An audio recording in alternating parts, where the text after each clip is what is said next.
Tonight, I want you to do something simple. Go outside, look up, find the brightest star you can see. Maybe it's Sirius, blazing blue-white in the winter sky. Maybe it's Betelgeuse, that ancient red giant hanging in Orion's shoulder. Maybe it's just a single point of light you can't name, something that caught your eye between the buildings or the trees. Now hold that image in your mind.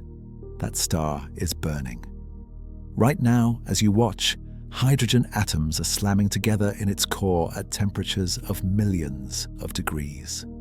The light hitting your eye left that star years ago, maybe decades ago, maybe centuries ago. It's been traveling through the emptiness of space, crossing trillions of miles of nothing, just to land on your retina in this exact moment. That light is a message. And the message is, I'm still here. I'm still burning. The universe is still alive. But here's what most people don't realize. We are living in a very specific time. Cosmologists have a name for it. They call it the Stelliferous Era, the age of stars. It sounds grand because it is grand. Right now, at this moment in cosmic history, the universe is filled with light. Hundreds of billions of galaxies, each containing hundreds of billions of stars, all of them burning, all of them radiating energy into the void. This is the universe at its most vibrant, its most alive, its most beautiful, and it's temporary. You see, there's a rule that governs everything in the universe. Everything. From the coffee cooling on your desk to the expansion of galaxies across billions of light years. It's called the second law of thermodynamics. And in simple terms, it says this: disorder always increases. Energy always spreads out. Hot things cool down. Concentrated things disperse. Order falls into chaos. Always. Not sometimes. Not usually. Always. This law is why ice melts in your drink. Why your room gets messy if you don't clean it. Why perfume spreads through a room until you can't smell it anymore. Energy moves from where it's concentrated to where it's not. That's the direction of time itself. That's the arrow pointing forward. And here's the thing about the universe. The universe is not exempt from this rule. The universe is subject to it.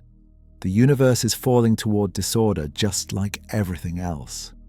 The stars you see tonight, all of them, every single one, they're not eternal. They're burning through their fuel. They're spreading their energy into the void. They're contributing to the slow, inevitable increase of entropy that will one day bring everything to a stop. Imagine a clock, a very old clock. It's been ticking for 13.8 billion years. That's how long the universe has existed.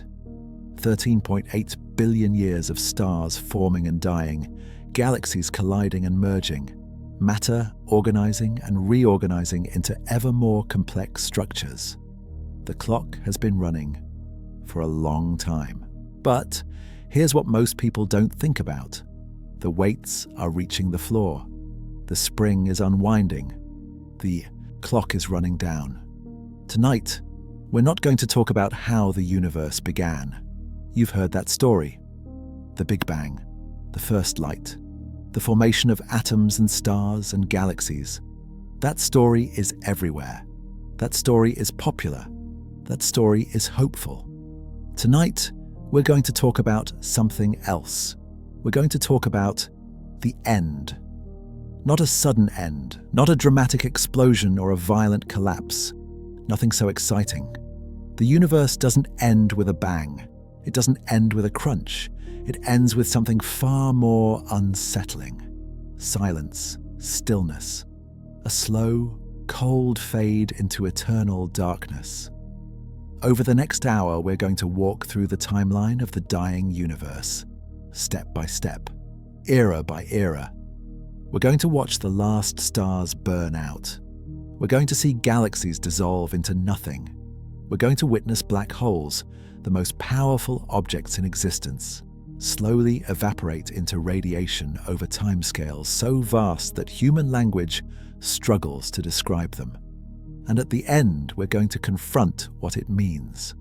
What it means that we exist now, in this brief window of light, this cosmic morning, before the long night falls.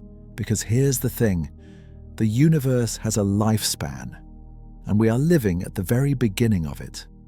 If the entire history of the universe, from the Big Bang to the final heat death, were compressed into a single year, with January 1st being the moment of creation, and December 31st being the end of everything, do you know where we are right now? We're in the first second of January 1st. The stars haven't even finished forming yet, cosmically speaking. The universe is young, impossibly young. The age of light and warmth and complexity has barely begun, and already we're here to witness it. Already matter has organized itself into beings capable of looking up at the sky and asking what happens next. That's remarkable, that's precious. And that's what makes understanding the end so important. Not because it should make you despair, not because the death of the universe means nothing matters, but because understanding where we are, understanding how brief and how early this moment is, understanding that the lights are still on and the party is still going, that changes how you see everything. So let's begin. Let's start it now, at this moment, in the Stelliferous Era, when the universe is still young and bright and full of stars. And then, let's watch it all slowly fade away. The Stelliferous Era, the age of stars. Let's start with where we are right now. Look at the Milky Way on a clear night, away from city lights. That river of light stretching across the sky contains somewhere between 100 billion and 400 billion stars. We don't know the exact number. There are too many to count, and each of those stars is a sun. Many of them are larger than our sun. Some are smaller, some are younger, some are ancient, burning since before Earth existed. The Milky Way is alive. Not alive in the biological sense, but alive in the sense that matters cosmically. It's dynamic, it's changing, it's creating new things. Right now, at this very moment, somewhere in our galaxy, a new star is being born. This is happening in places called molecular clouds. You might have heard of the Orion Nebula. It's visible to the naked eye as a fuzzy patch in Orion's sword. That fuzzy patch is a stellar nursery, a region of gas and dust where gravity is slowly pulling matter together, compressing it, heating it, until the pressure becomes so intense that hydrogen atoms begin to fuse. And when hydrogen fuses, a star ignites. This process has been happening for over 13 billion years. The first stars formed a few 100 million years after the Big Bang, when the universe had cooled enough for hydrogen gas to clump together. Those first stars were massive, hundreds of times the mass of our sun. They burned hot and bright and fast, living only a few million years before exploding as supernovae, seeding the universe with heavier elements. The stars that came after were different. They formed from gas enriched by those first explosions. They contained carbon, oxygen, iron. The stuff that would eventually become planets. The stuff that would eventually become you. Generation after generation of stars lived and died. Each generation enriched the cosmos with more complexity. Each generation made the next generation possible. Our sun is a third-generation star. The iron in your blood was forged in a star that died before the sun was born. The calcium in your bones came from a supernova explosion billions of years ago. You are made of dead stars. That's not poetry. That's chemistry. And right now, the process continues. Stars are still being born. The Milky Way produces somewhere between 1 and 3 new stars every year.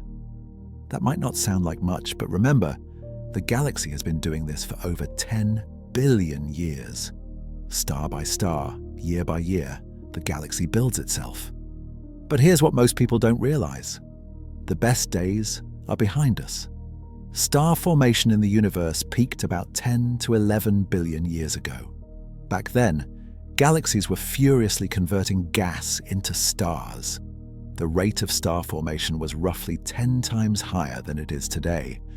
The universe was younger, denser, and richer in the raw material that stars need to form. That raw material is hydrogen. Hydrogen is the simplest element. One proton, one electron. It's what they form. Bang produced in abundance. It's what stars burn as fuel. And it's running out. Not completely, not yet. But the supply is dwindling. Here's the problem. When stars form, they lock up hydrogen. A red dwarf star, the smallest and most common type of star, can burn for trillions of years. But during all that time, the hydrogen inside it isn't available to make new stars. It's locked away, slowly converting to helium in the star's core. And when massive stars die, they don't return all their material to the galaxy. Some of it gets locked in stellar remnants. White dwarfs, neutron stars, black holes. These are dead ends. The matter inside them is never coming back. It's removed from the cosmic recycling program forever. There's another problem too. When galaxies form stars, the process isn't perfectly efficient. Some gas gets heated by stellar winds and supernova explosions. This hot gas rises out of the galactic disk and into the surrounding halo. Sometimes it falls back down eventually. Sometimes it escapes entirely, lost to intergalactic space. The Milky Way is surrounded by a halo of hot gas. This is gas that could have become stars, but instead got ejected. It's like money sitting in an account you can't access. It's there technically, but you can't spend it. Over billions of years, galaxies slowly exhaust their reserves. The rate of star formation declines. The population of stars ages. Fewer young, hot, blue stars. More old, cool, red stars. The galaxy gets dimmer, redder, quieter. This is already happening. The Milky Way's star formation rate has declined significantly over the past several billion years. We're past the peak. We're on the downward slope. But there's one more event coming. One last hurrah before the long decline accelerates. In about 4.5 billion years, the Milky Way will collide with the Andromeda galaxy. Andromeda is the nearest large galaxy to us. It's about 2.5 million light-years away, and it's heading toward us at roughly 250,000 miles per hour. This isn't speculation. We've measured its motion. The collision is coming. Now, when I say collision, I need to be careful. Galaxies are mostly empty space. The distances between stars are so vast that when two galaxies merge, the stars almost never actually hit each other. It's like two swarms of bees passing through each other. The individual bees are so small compared to the space between them that collisions are rare. But the gas is different. The gas in each galaxy will collide. And when gas clouds collide, they compress. And when gas compresses, stars form. The Milky Way-Andromeda merger will trigger a starburst, a final frenzy of star formation as the gas reserves of both galaxies are compressed and consumed. For a few 100 million years, the merged galaxy, sometimes called Milky-Andromeda, will blaze with new stars. Blue giants will ignite across the combined disk. Stellar nurseries will flourish. It will be spectacular, and then it will be over. Because that starburst will consume the remaining gas. Both galaxies will spend their reserves in one final firework display. After that, there's no more fuel, no more raw material. The merged galaxy will settle into a quiet, aging elliptical. Stars will continue to burn, but no new ones will form to replace them. The Milky Way-Andromeda merger is the end of the beginning. It's the last major event in our local cosmic history before the long decline sets in. After the merger, star formation continues, but at an ever-decreasing rate. The remaining gas is slowly used up. Cold molecular clouds become rarer and rarer. The intervals between stellar births grow longer. 100 billion years from now, star formation will be a rare event. 500 billion years from now, it will be almost unheard of. And then, roughly 1 trillion years from now, the last star will be born. Think about that for a moment. 1 trillion years. That's a 1 followed by 12 zeros. The universe is currently 13.8 billion years old. 1 trillion years is more than 70 times the current age of the universe. It's a span of time so vast that our minds slide off it. We can say the number, but we can't feel it. Somewhere in some galaxy, a final cloud of hydrogen will collapse. The pressure will build, the temperature will rise, and for the last time in cosmic history, nuclear fusion will ignite in a newborn star. That star will probably be a red dwarf. Small, dim, efficient, it will burn its hydrogen fuel slowly, carefully for trillions of years to come, but it will be the last. After it ignites, no more stars will ever form. The universe will still contain stars, billions upon billions of them, but they'll all be old. They'll all be leftovers from an earlier era. The age of stellar birth will be over. The universe will transition from a place where stars are born and die to a place where stars only die. And the dying will take a very, very long time. We need to understand something about the Stelliferous Era, this age of stars that we live in. It feels permanent. When you look up at the night sky, the stars seem eternal. They were there when your grandparents were children. They were there when the pyramids were built. They were there when the first humans looked up from the African savanna and wondered what those points of light might be. The stars seem like the fixed backdrop of existence, the stage on which everything else happens. But they're not permanent. They're not eternal. The stars are a temporary phenomenon, a phase the universe is going through, like childhood or summer or the bloom of flowers in spring. The Stelliferous Era began about 200 million years after the Big Bang, when the first stars ignited. It will end roughly 1 trillion years from now, when the last star forms. That's a long time by human standards. Impossibly long, but it's finite. It has a beginning and an end. And within that window, within that brief cosmic summer, everything we know has happened. Every civilization that has ever existed anywhere in the universe has existed during the Stelliferous Era. Every planet with liquid water, every moon with subsurface oceans, every place where life might have taken hold, all of it depends on stars. Stars provide the light. Stars provide the heat. Stars forge the heavy elements that make up rocky planets and living things. Without stars, none of it works. Without stars, the universe is just cold gas, drifting through an endless void. We are children of the Stelliferous Era. We exist because stars exist. And when the stars are gone, the universe will be a fundamentally different place. A darker place, a colder place, a place where complexity struggles to survive. So when you look up at the night sky tonight, understand what you're seeing. You're not seeing eternity. You're seeing a moment, a brief, brilliant moment in the life of the universe. A moment that will not last. The stars are still burning, but they won't burn forever. 1 trillion years from now, the last star has been born. Let that sink in for a moment. No more stellar nurseries. No more collapsing clouds of hydrogen. No more ignition of nuclear fusion in newborn cores. The process that has defined the universe for over 1 trillion years. The process that created every sun, every solar system, every planet where life might have taken hold, has finally, irrevocably stopped.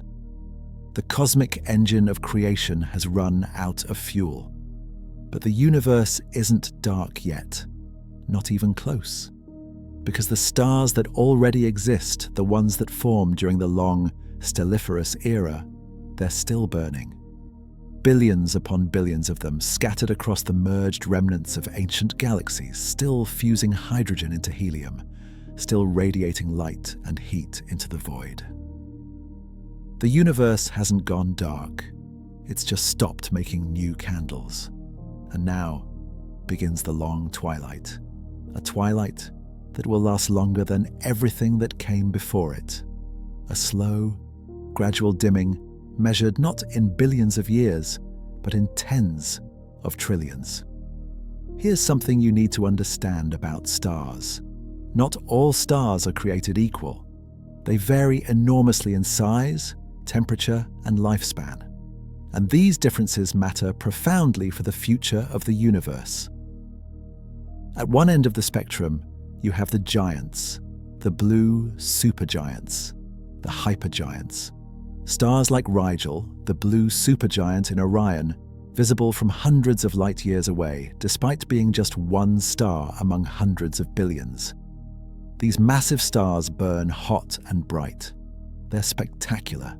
They dominate the light output of galaxies despite being relatively rare. When you look at a distant galaxy and see its spiral arms glowing, much of that light comes from these massive stars. But they pay for that brilliance with brevity. A star 10 times the mass of the Sun might live only 20 million years.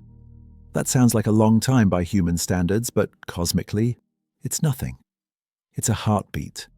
The dinosaurs roamed Earth for longer than these stars burn. A star 50 times the mass of the Sun might live only a few million years. These stars burn through their fuel like a bonfire soaked in gasoline.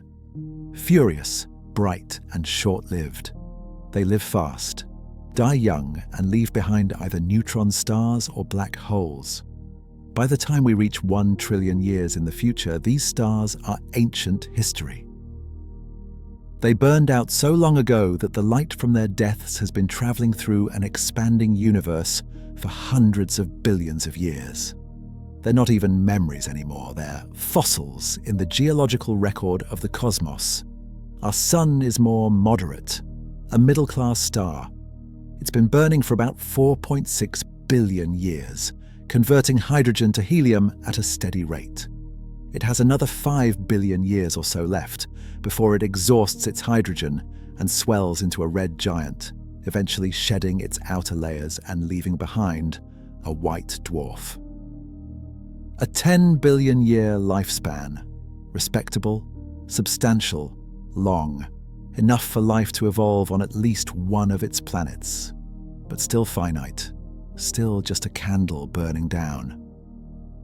By 1 trillion years from now, every sun-like star that ever existed has died.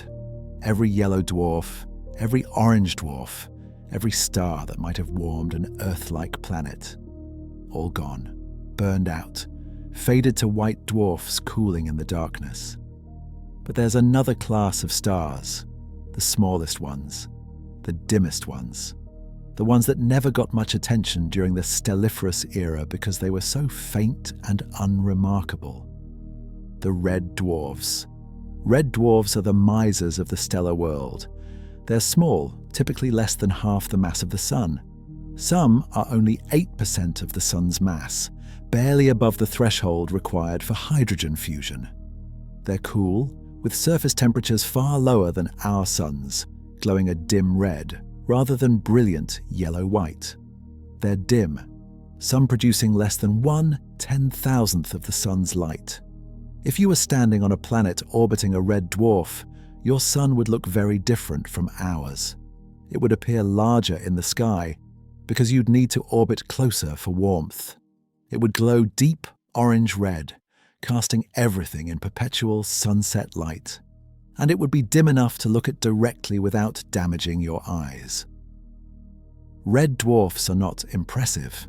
They're not the stars poets write about, but they live almost forever. A red dwarf burns its hydrogen fuel with extraordinary efficiency. Because it's less massive, the pressure in its core is lower. The fusion reactions proceed more slowly. The star doesn't waste energy on spectacular displays. And here's what makes red dwarfs unique. They're fully convective. In a star like our Sun, only the outer layers convect. The core, where fusion happens, is separate. When the core runs out of hydrogen, the Sun goes through complex changes before dying. But in a red dwarf, the entire star convects. Material from the core mixes with material from the outer layers. Fresh hydrogen is constantly brought down to the fusion zone. The star can burn almost all of its hydrogen, not just the hydrogen in its core. This makes red dwarfs incredibly long-lived. The smallest red dwarfs can burn for 10 trillion years, maybe longer. Some estimates suggest 12 or even 15 trillion years for the smallest, most efficient ones. Let me put that in perspective. The universe is currently 13.8 billion years old. A small red dwarf can burn for nearly 1,000 times longer than the universe has existed so far. These stars are the survivors, the inheritors of the cosmos. When every other type of star has burned out, the red dwarfs will still be shining. They are the last lights in the universe. As the trillions of years pass, the stellar population changes. The massive stars are long gone. The sun-like stars are gone too. The orange dwarfs lasted longer, perhaps 20 or 30 billion years, but they've also joined the ranks of the dead. Only the red dwarfs remain, and so the universe slowly changes color. In the Stelliferous Era, galaxies contained a mix of stars. Blue giants provided brilliance. Yellow stars, like the Sun, provided steady warmth. Red dwarfs provided numbers, making up perhaps 75% of all stars, but contributing only a tiny fraction of the total light. The overall light of a galaxy was a blend of these colors. Young star-forming regions appeared blue. Older regions appeared yellow or white. The spiral arms traced patterns of star formation, glowing with newborn suns. But now, trillions of years in the future, only the red dwarfs remain. Blue fades away entirely. Yellow fades, white fades, orange dims and disappears. What's left is red. Dim, cool, ancient red. The universe enters its red twilight. Galaxies still exist. Stars still shine. But everything is dimmer, cooler, older. If you could see a galaxy from this era, it would appear as a faint red smear against black space. Not the brilliant spiral of the Milky Way in its prime. Just a dim collection of ancient embers, barely visible, glowing with the last heat of stars formed so long ago, the number defies comprehension. A universe lit by dying coals. A universe where the fire is almost out. While the stars are slowly dying, something else is happening. Something that will define the character of the late universe in ways that matter far more than the dimming of starlight. The universe is expanding. You've probably heard this. Space itself is stretching, carrying galaxies apart like dots on a balloon being inflated. This expansion has been happening since the Big Bang. But here's what makes it worse. Much worse. The expansion is accelerating. In 1998, astronomers made one of the most shocking discoveries in cosmology. They were studying distant supernovae, measuring the expansion rate at different times in cosmic history. They expected to find that expansion was slowing down. After all, gravity pulls matter together. The mutual attraction of all matter in the universe should act as a brake. Instead, they found the opposite. The expansion is speeding up. Something is pushing the universe apart. Something is counteracting gravity on cosmic scales. We call it dark energy. We don't know what it is. We can't point to a particle or field and say, that's dark energy. It's one of the deepest mysteries in physics. but we can measure its effects, and its effects are devastating for the cosmos. Because of dark energy, distant galaxies are receding faster and faster. As time passes, they recede faster still. Eventually, they'll be moving away faster than the speed of light. Now, nothing can move through space faster than light. That's fundamental physics, so how can galaxies recede faster than light? The answer is, they're not moving through space faster than light. They're essentially stationary in their local region. But the space between us and them is expanding. And there's no speed limit on how fast space itself can expand. When space between us and a distant galaxy expands faster than light can cross it, something strange happens. The light from that galaxy can no longer reach us. It's still being emitted. The galaxy still exists. But the light will never arrive. It's like swimming toward a shore receding faster than you can swim. That galaxy has crossed our cosmic horizon. It's passed beyond the observable universe. For all practical purposes, it's gone. Not destroyed, just unreachable. Permanently cut off by the expansion of space itself. This is already happening to the most distant galaxies. And as time passes, more will cross that threshold. The cosmic horizon will shrink. The observable universe will contain fewer galaxies. By the time we reach the red twilight, trillions of years from now, the process will be complete. The Milky Way merged with Andromeda long ago, about 4.5 billion years from now, forming Milky-Way-Andromeda. Over the trillions of years since, other nearby galaxies merged as well. The Triangulum Galaxy, the Magellanic Clouds, dozens of dwarf galaxies. What remains is a single, massive galaxy. The combined remnant of everything once gravitationally bound to our cosmic neighborhood. And that galaxy is alone. Every other galaxy cluster has receded beyond the cosmic horizon. The light from those distant clusters will never arrive. They have passed beyond the edge of the observable universe and will never return. Milky-Way floats in a void, not empty space between galaxies where you might travel millions of light years to the next island of stars. A void in the sense of being the only visible object in the entire cosmos. The only thing left within the cosmic horizon. If intelligent beings exist in this era, if some civilization has survived trillions of years, they will look out at the sky and see nothing. No other galaxies, no distant clusters, no cosmic web stretching across the heavens. Just their own galaxy, a dim red smear of ancient stars, floating in infinite black emptiness. They might not even know other galaxies ever existed. With no light arriving from beyond their horizon, with no evidence anything exists outside their lonely island, they might conclude the cosmos contains only their galaxy. A single structure in an infinite sea of nothing. They would be wrong. The other galaxies still exist. Trillions of them scattered across an unimaginably vast cosmos, each isolated within its own shrinking horizon. But there would be no way to know this. The loneliest possible universe. A single structure surrounded by a void that grows larger every moment. A void that contains other galaxies, perhaps other civilizations, but which might as well be empty for all the difference it makes. The red dwarfs burn for trillions of years. Patient, steady, efficient. They ask for little and give what they can for as long as they can. But even they cannot burn forever. Slowly, inevitably, across vast spans of time, they exhaust their hydrogen fuel.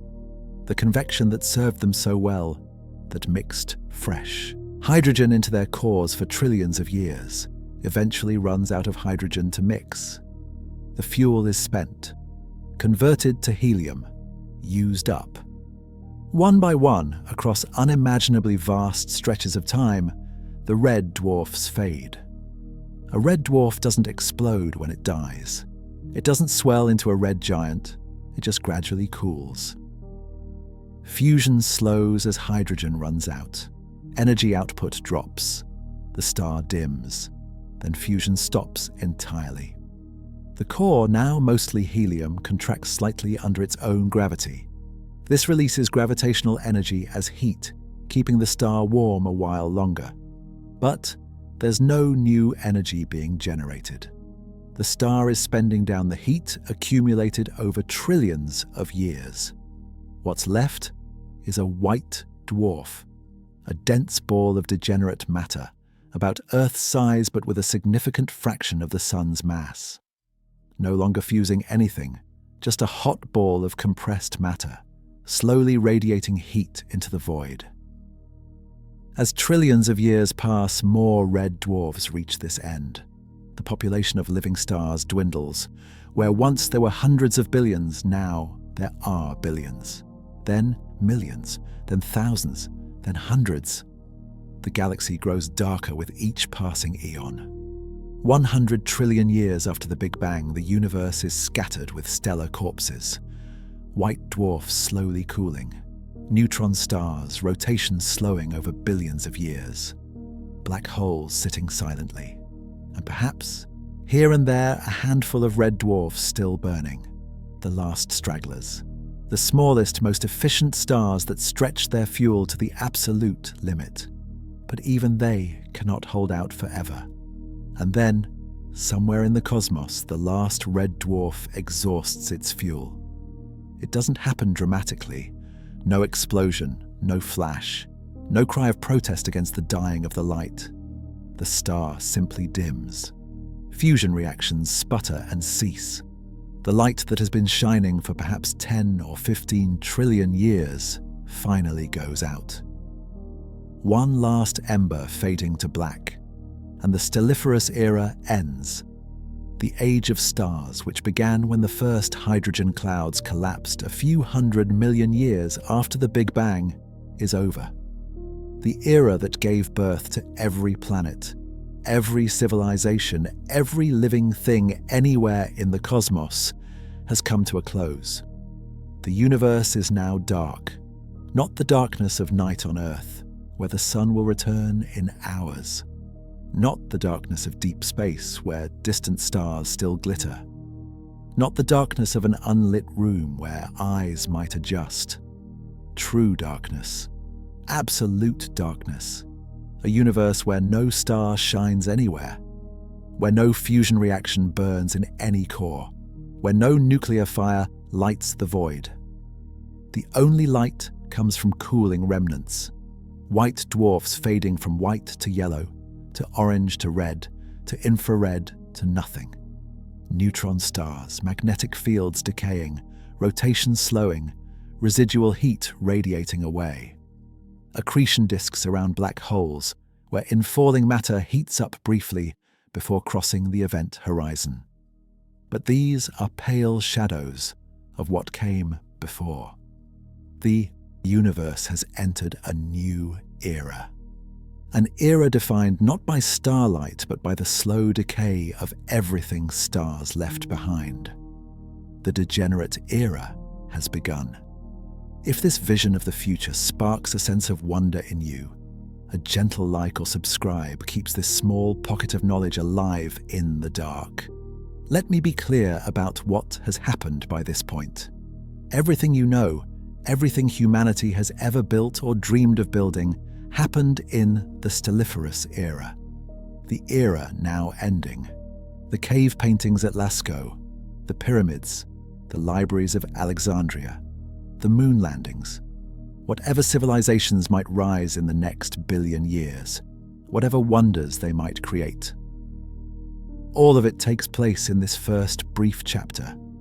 By the time the last star dies, the Stelliferous Era will have lasted roughly 100 trillion years.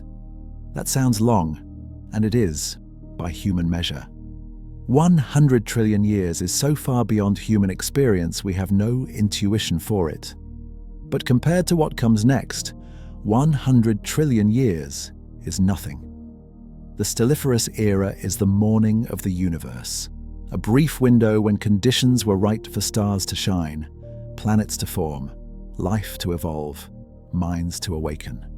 A window now closing. Now morning is over. The sun has risen, crossed the sky, and set below the horizon. The last colors of sunset are fading, and the long night is about to begin. A night that will last not trillions of years, but quintillions. Years measured in exponents we rarely use. 10 to the 30th power, 10 to the 40th power. Numbers so large that the entire Stelliferous Era, all 100 trillion years of it, becomes a rounding error, a footnote, a brief flash of light at the beginning of almost endless darkness. The universe is not dying quickly, it's dying slowly.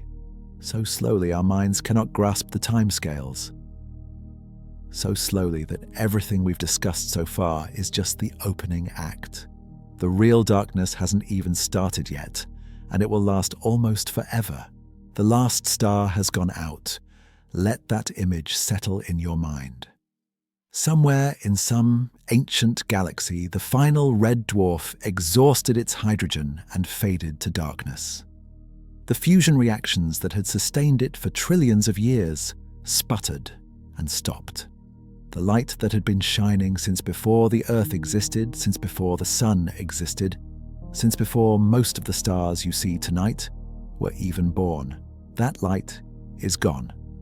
The Stelliferous Era is over, but the universe isn't empty. Far from it. The cosmos is filled with the remnants of stars, trillions upon trillions of them scattered across the merged galaxies that once made up the local group. These remnants don't shine like stars. They don't produce new energy through fusion, but they exist. They have mass, they have gravity, and they will persist for timescales that make the Stelliferous Era look like a camera flash. Welcome to the Degenerate Era. The name comes from physics, not from any moral judgment. In physics, degenerate matter is matter that has been compressed so tightly that quantum mechanical effects dominate its behavior. The electrons or neutrons inside have been squeezed into the smallest possible space that the laws of physics allow. This is the matter that makes up the corpses of stars. And for the next unimaginable stretch of time measured in years with exponents that strain human comprehension, these corpses will be the dominant structures in the universe. What does the universe look like now? Imagine Milky-Way, the merged remnant of the Milky Way and Andromeda, and dozens of smaller galaxies. It still exists. Gravity still holds it together. But it's no longer a galaxy in any sense we would recognize. There are no spiral arms tracing patterns of star formation. There is no star formation. There are no glowing nebulae where new suns are being born. There are no blue giants blazing across the void. There are no yellow stars warming habitable planets. There is only darkness, punctuated by the faint glow of cooling remnants. The galaxy is populated by 3 types of objects now. First, white dwarfs. These are the corpses of stars like our sun. When a sun-like star exhausts its hydrogen, it swells into a red giant, then sheds its outer layers, leaving behind a dense core about the size of Earth but with roughly half the mass of the original star. This core is made of degenerate matter, mostly carbon and oxygen atoms packed so tightly that electrons resist further compression through quantum mechanical pressure. White dwarfs don't produce energy through fusion. They're not burning anything. They're simply hot balls of compressed matter, slowly radiating away the heat they accumulated during their billions of years as living stars. At the end of the Stelliferous Era, there are perhaps 1 trillion white dwarfs in Milky-Way. They glow faintly, some still yellow or orange, others already cooled to red or deep infrared. They're the most numerous stellar remnants, the ashes of countless generations of sun-like stars. Second, neutron stars. These are the corpses of more massive stars, those between about 8 and 25 times the mass of the Sun. When such a star exhausts its fuel, its core collapses violently, triggering a supernova explosion. What's left behind is a ball of neutrons about 12 miles across, but containing more mass than the Sun. Neutron stars are even more extreme than white dwarfs. A teaspoon of neutron star material would weigh about 6 billion tons. The gravity at the surface is about 200 billion times stronger than Earth's gravity. They're born spinning rapidly and possess incredibly powerful magnetic fields. But by the Degenerate Era, the neutron stars have slowed. Their magnetic fields have decayed over trillions of years. They no longer emit the beams of radiation that once made them visible as pulsars. They're just dense, dark balls of matter, cooling slowly in the void. Third, black holes. These are the corpses of the most massive stars, those above about 25 times the mass of the Sun. When such a star dies, its core collapses so completely that nothing can stop it. The matter falls inward until it's compressed into a point of infinite density, a singularity, surrounded by an event horizon from which nothing, not even light, can escape. Milky-Way contains millions of stellar mass black holes, the remnants of massive stars. It also contains one supermassive black hole at its center, the merged remnant of the black holes that once sat at the centers of the Milky Way and Andromeda and all the other galaxies that fell together over billions of years. This supermassive black hole has a mass of perhaps 10 billion suns. It sits at the heart of Milky-Way like a dark spider at the center of a web, its gravity influencing the orbits of stellar remnants throughout the galaxy. These three types of objects, white dwarfs, neutron stars, and black holes, are all that remain of the hundreds of billions of stars that once illuminated the galaxy. A galaxy of cinders. The white dwarfs are cooling. This process began the moment they formed, but it takes an almost inconceivably long time to complete. A white dwarf starts out hot, perhaps 100,000 degrees at its surface when first exposed after shedding its outer layers. It glows blue-white, actually brighter than the star it came from, though only for a brief time. Then it begins to cool, and cool, and cool. The process is slow because white dwarfs are incredibly dense and have relatively small surface areas compared to their mass. They don't have much surface to radiate from, but they have enormous amounts of heat stored inside. It's like a small, incredibly well-insulated thermos. The heat leaks out, but slowly. After 1 billion years, a white dwarf might cool to the temperature of our Sun's surface, about 500 degrees. It glows yellow now instead of blue-white. After 10 billion years, it might cool to about 4,000 degrees. It glows orange. After 100 billion years, it might cool to about 2,500 degrees. It glows red. After 1 trillion years, it might cool to about 1,000 degrees. It glows deep infrared, invisible to human eyes but still warm enough to detect with instruments. But something interesting happens as white dwarfs cool. At some point, the carbon and oxygen atoms in their cores begin to arrange themselves into a crystalline structure. The white dwarf begins to solidify. It's not quite like ice forming in water. The process is more gradual, more complex. But the end result is similar. The core of the white dwarf transforms from a liquid-like plasma into a solid crystal lattice. The white dwarf is becoming a giant cosmic diamond. Not a diamond in the sense of a gemstone you might wear on a ring. A diamond in the sense of carbon atoms arranged in a crystalline structure, an Earth-sized crystal containing half the mass of a star. As the crystallization proceeds, it actually releases a small amount of heat, slowing the cooling process temporarily. But eventually, the entire white dwarf solidifies. The cooling continues, now even more slowly, because solid matter radiates heat less efficiently than plasma. and the white dwarf approaches its final state, a black dwarf. A black dwarf is a white dwarf that has cooled completely. Its temperature has dropped to the ambient temperature of the universe, the faint warmth left over from the Big Bang, now diluted by billions of years of cosmic expansion to just a few degrees above absolute zero. A black dwarf emits no light. It emits no significant heat.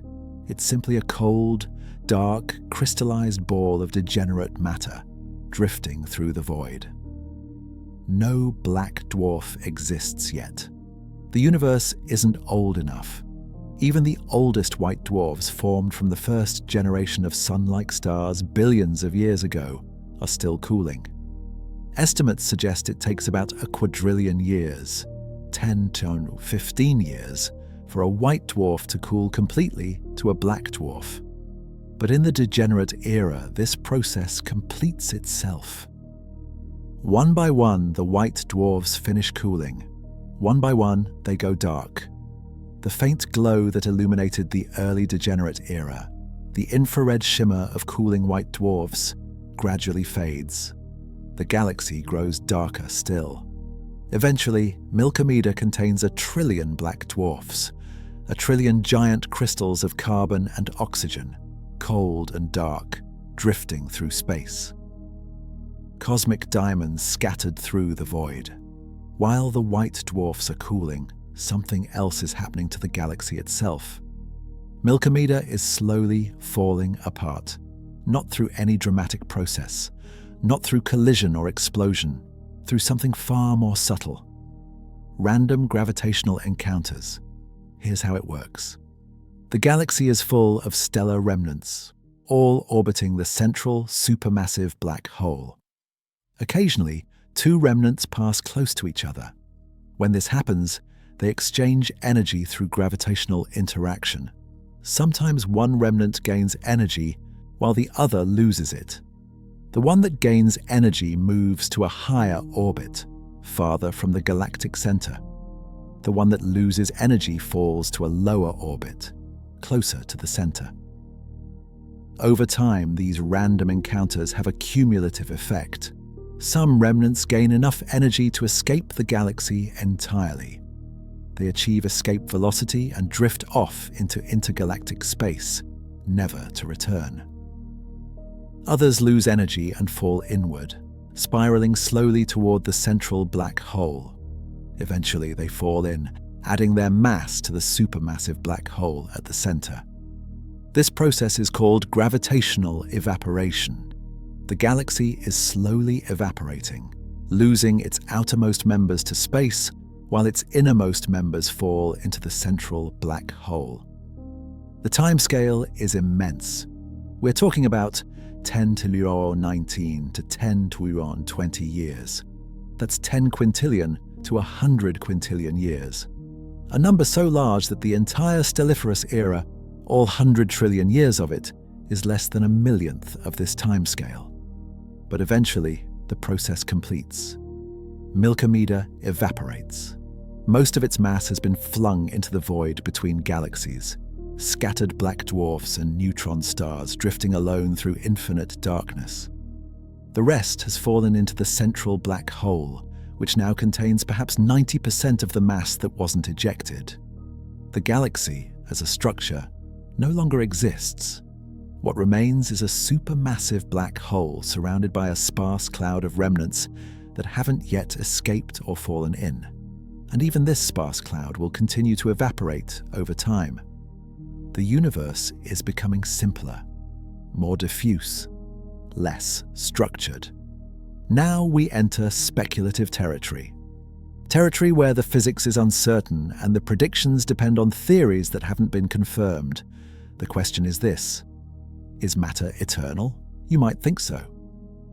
Atoms seem permanent. A carbon atom in your body is the same carbon atom that was forged in a star billions of years ago. It's been recycled through generations of stars and planets and living things, but the atom itself hasn't changed. The protons and neutrons in its nucleus have remained intact. But some theories in physics suggest that protons might not be eternal. The standard model of particle physics says protons are stable. A proton, left alone, will remain a proton forever. But the standard model isn't complete. We know it doesn't account for everything. There are phenomena it can't explain, like dark matter, like the imbalance between matter and antimatter in the universe. Many extensions to the standard model, theories that try to address these gaps, predict that protons can decay. Not quickly, not on any timescale that matters for everyday life, but eventually, given enough time, a proton will spontaneously fall apart into lighter particles. The predicted half-life varies depending on which theory you use. Some theories predict proton decay with a half-life around 10 to 34 years. Others predict longer half-lives, perhaps 10 to 36 or 10 to 38 years. For comparison, the current age of the universe is about 10 to 10 years. So we're talking about half-lives that are, at minimum, a trillion times longer than the universe has existed. Experiments have been searching for proton decay for decades. They haven't found it yet, which puts lower limits on the half-life. The current experimental limit is about 10 to 34 years for certain decay modes. This rules out some theories, but is consistent with others. If protons do decay, the implications for the far future are profound.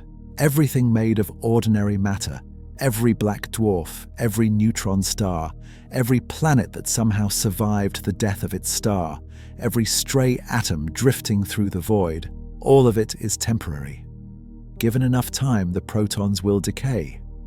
The neutrons in atomic nuclei, which are only stable when bound to protons, will decay shortly after. Matter itself will disintegrate. A black dwarf, that giant cosmic diamond of crystallized carbon, will slowly fall apart. The protons in its carbon nuclei will decay one by one into positrons, pions, and other particles. These decay products will radiate away. The black dwarf will gradually lose mass, evaporating into radiation. The process is incredibly slow. A single black dwarf might take 10 to 37 years to completely decay. But eventually, it will be gone. Not collapsed, not absorbed by a black hole, simply dissolved into radiation. And the same fate awaits everything else made of ordinary matter. Neutron stars will decay. Rogue planets will decay. Asteroids, comets, grains of dust, individual atoms floating alone in the void, all of it will eventually decay. By 1040 years after the Big Bang, if proton decay is real, there will be no ordinary matter left in the universe. Nothing solid, nothing you could stand on, nothing made of atoms, just black holes, and the faint radiation left over from the decay of everything else. Let me be clear about the uncertainty here. We don't know if protons decay. The theories that predict proton decay are elegant and well motivated, but they haven't been confirmed. It's possible that protons are truly stable, that matter is eternal, that the black dwarfs will drift through the void forever. But if protons do decay, then the Degenerate Era has an end point. Around 10 to 40 years, give or take a few orders of magnitude, the last significant chunk of ordinary matter will decay, and the universe will enter a new phase. A phase where the only structures that remain are black holes.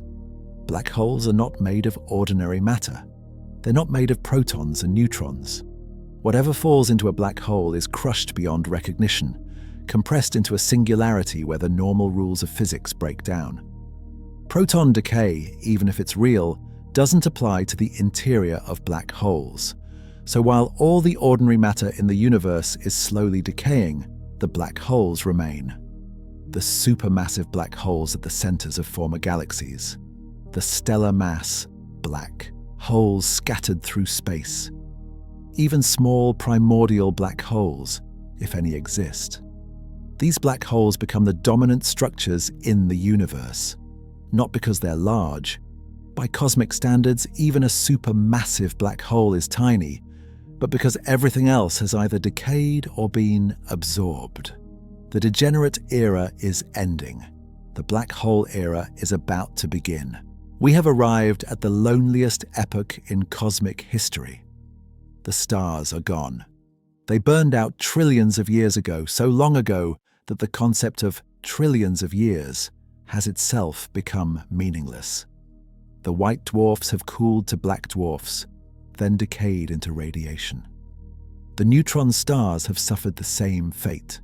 Every planet, every moon, every asteroid, every grain of dust, every atom of hydrogen drifting alone through the void, all of it has decayed. Proton decay, that slow quantum dissolution, has erased ordinary matter from the universe. What remains? Black holes. Only black holes. They are the last structured objects in the cosmos, the final inheritors of everything the universe once contained.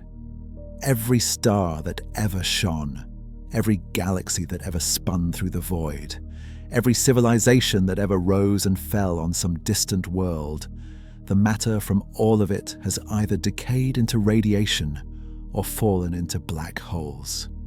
And now the black holes drift through an infinite darkness, separated by distances so vast that light would take billions of years to cross from one to another.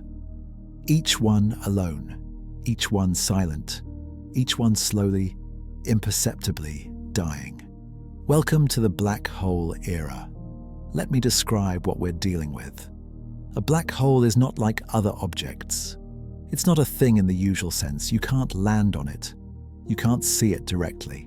You can't touch it or measure its composition or take a sample of what it's made from.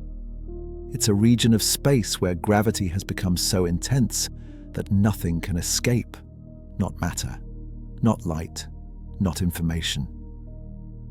At the center, according to our current understanding, lies a singularity, a point of infinite density where the known laws of physics break down completely. Our equations, the mathematics that describe everything else in the universe with exquisite precision, simply fail at the singularity. They produce infinities, which in physics usually means we're missing something, that our theories are incomplete.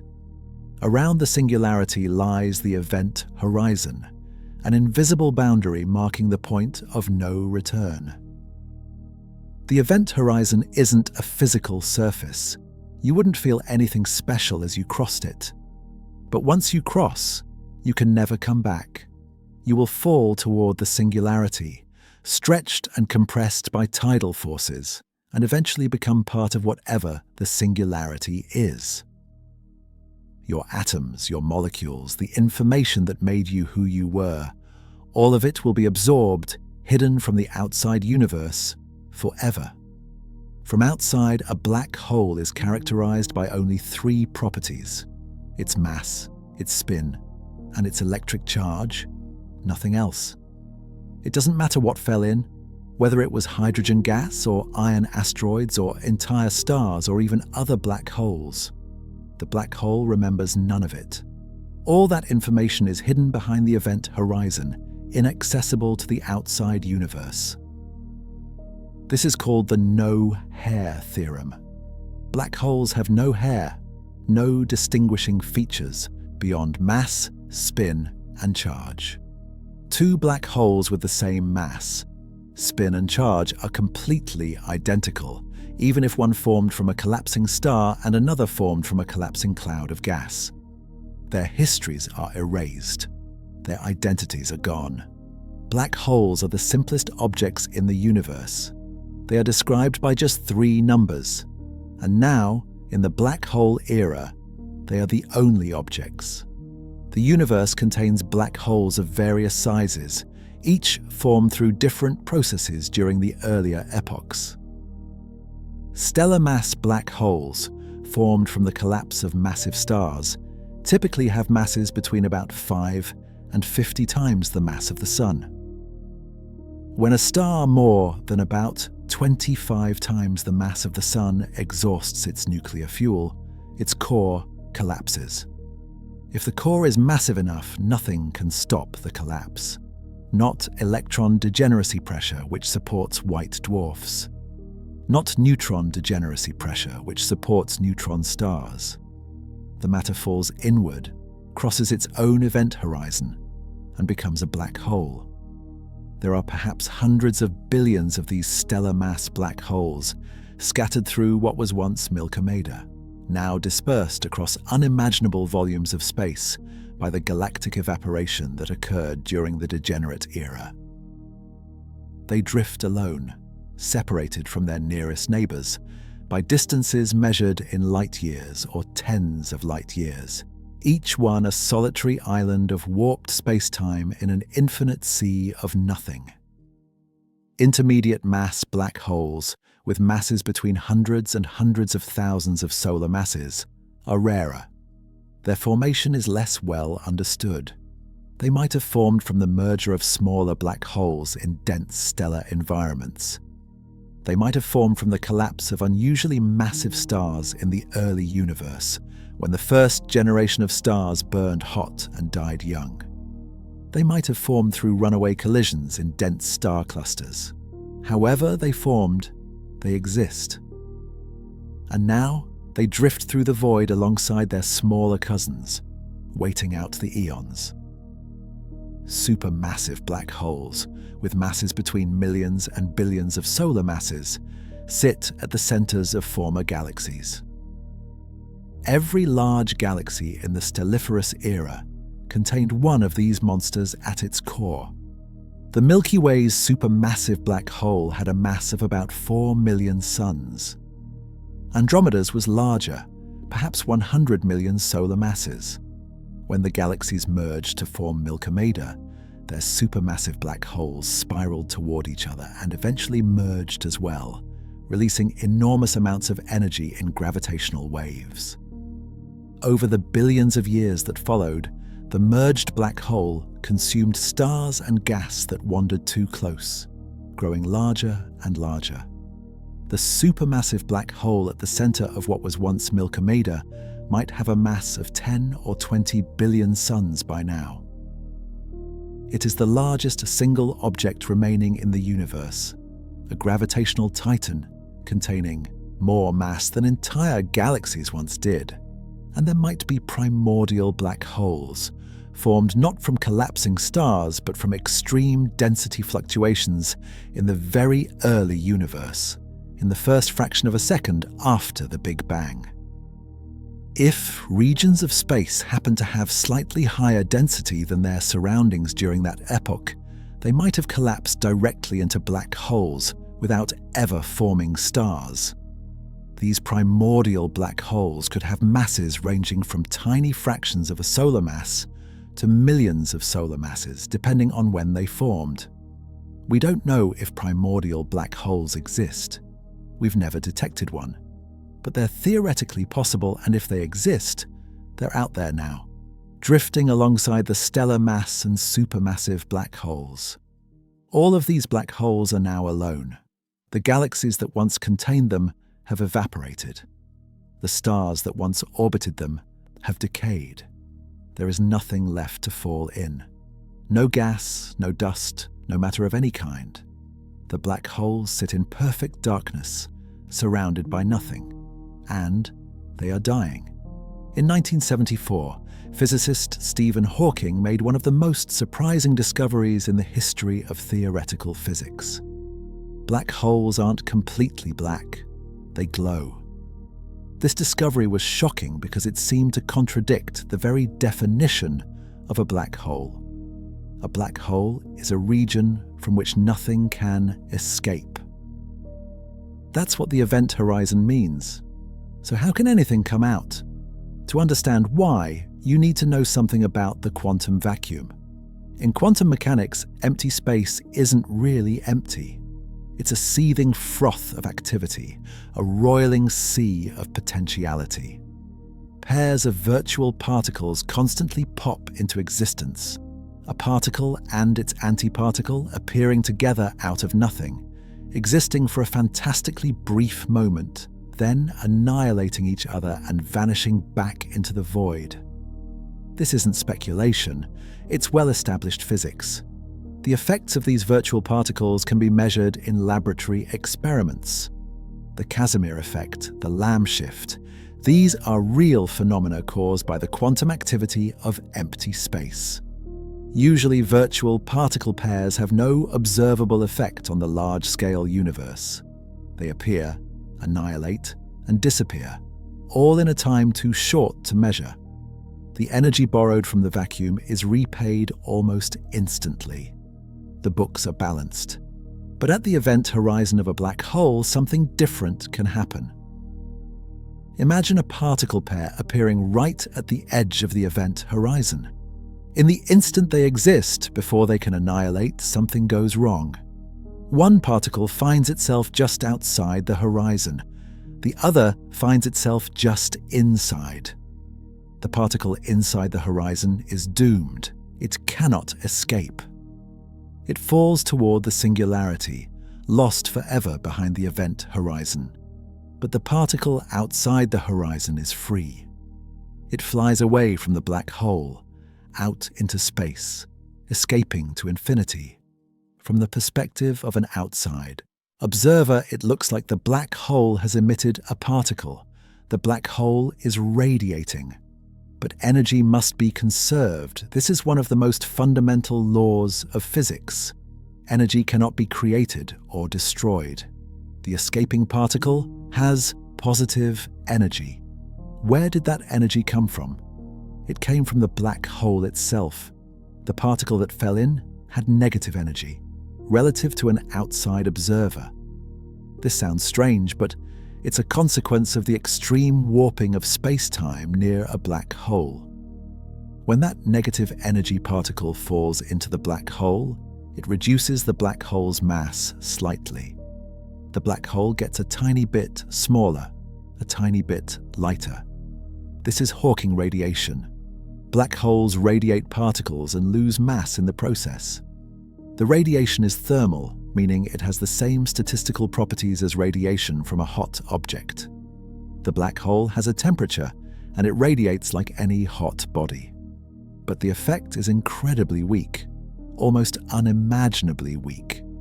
The temperature of Hawking radiation is inversely proportional to the black hole's mass. Bigger black holes are colder, smaller black holes are hotter. The formula is simple.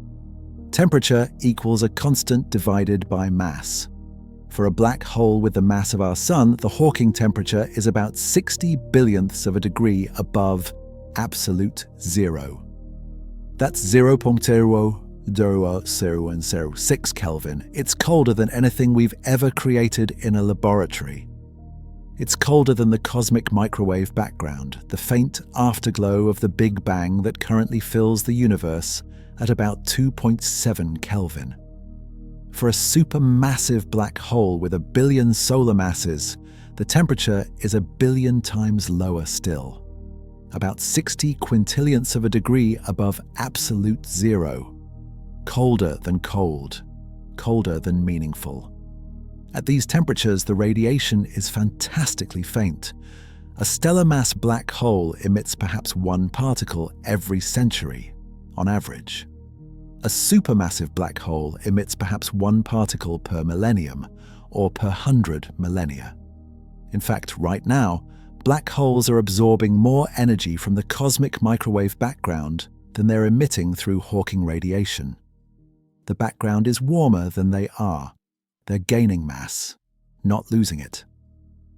But the cosmic microwave background is cooling. The universe is expanding, and as it expands, the background radiation stretches and cools. Eventually, perhaps 10 to more than 20 years from now, the background will cool below the Hawking temperature of stellar mass black holes. After that, the black holes will emit more than they absorb. They will begin to evaporate. Let me try to convey the timescales involved. This is where human language and human intuition truly fail. The numbers are so large that they become abstract, disconnected from any experience or analogy that might make them feel real. The current age of the universe is about 13.8 billion years. That's 1.38 x 10 to 10 years. Let's call that one cosmic heartbeat. One heartbeat since the Big Bang. The Stelliferous Era, the age of stars, will last about 100 trillion years. That's 1014 years. About 7,000 cosmic heartbeats. That's a while, long enough for roughly 7,000 universes like ours to live and die, placed end to end. The Degenerate Era, if proton decay is real, lasts until about 10, 12, 40 years. Now we've entered territory where comparisons become absurd. 10, 12, 40 years is 10 to the power of 40. Written out, it's a 1 followed by 40 zeros. 10,000, 1,000, 1,000, 1,000, 1,000, 1,000, 1,000, 1,000, 1,000, 1,000 years. The number of cosmic heartbeats in the Degenerate Era is about 10 to 30. That's a billion heartbeats. If each heartbeat were a grain of sand, you'd have enough sand to bury the Earth miles deep. But the black hole era makes even this look brief. A stellar mass black hole with perhaps 10 times the mass of the Sun will take about 10 to 67 years to evaporate through Hawking radiation. 67 years. Let me try to put this in perspective. The Degenerate Era lasted 40 years. The time it takes a stellar mass black hole to evaporate is 67 years. The ratio between these is 10 to 27. That's a billion. The evaporation time of a single stellar mass black hole is a billion times longer than the entire Degenerate Era. If the Degenerate Era were a single second, the evaporation time of a stellar mass black hole would be about 30 billion years. That's longer than the current age of the universe multiplied by itself twice over. But stellar mass black holes are the small ones. The supermassive black hole at the center of what was once Milky-Way, with a mass of perhaps 10 billion suns, will take about 100 years to evaporate. 100 years. This number has a name. It's called a googol.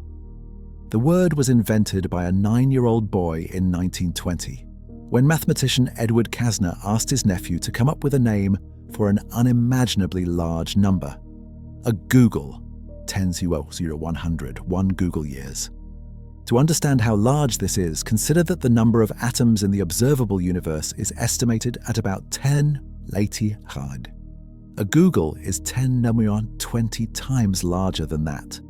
That's 100 billion times larger.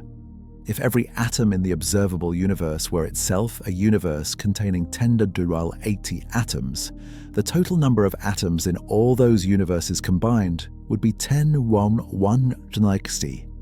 That's bigger than a googol, but only by a factor of 10 to 60. Let me try another comparison. If you took every second that has ever passed since the Big Bang and replaced each second with a complete new universe lasting 13.8 billion years, and then took every second in all those universes and replaced each of those with another complete universe, and repeated this process 10 more times, you still wouldn't reach a googol years. The time it takes a supermassive black hole to evaporate is not just long, it's longer than any timescale that has any connection to physical reality as we experience it. It's longer than meaningful. It's a number that exists only in mathematics, a placeholder for something human minds cannot truly grasp. And yet, it's finite. The black holes will evaporate, not instantly, not quickly by any conceivable standard, but eventually.